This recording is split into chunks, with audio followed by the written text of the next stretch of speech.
திருச்சி மாவட்டம் முசிறி பணிமனையில் 14வது ஊதிய ஒப்பந்த பேச்சுவார்த்தையை உடனே துவங்க போக்குவரத்து தொழிற்சங்க உறுப்பினர்கள் முசிறியில் உண்ணாவிரத போராட்டம் நடத்தினர். திருச்சி மாவட்டம் முசிறியில் தமிழ்நாடு அரசு போக்குவரத்து கழக கிளை பணிமனை முன்பு பல்வேறு தொழிற்சங்கத்தைச் சேர்ந்த உறுப்பினர்கள் 14வது ஊதிய ஒப்பந்த பேச்சுவார்த்தையை துவங்க சொல்லி அனைத்து சங்க கூட்டமைப்பின் சார்பில் உண்ணாவிரத போராட்டம் நடத்தி வருகின்றனர். தொழிலாளர்கள் முன்னேற்ற சங்க தலைவர் மனோகரன் தலைமை வகித்தார்.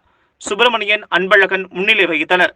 உண்ணாவிரதத்தில் போக்குவரத்து கழக ஊதிய ஒப்பந்த பேச்சுவார்த்தையை துவங்க வலியுறுத்தி கோஷங்கள் எழுப்பி ஆர்ப்பாட்டம் நடத்தினர்.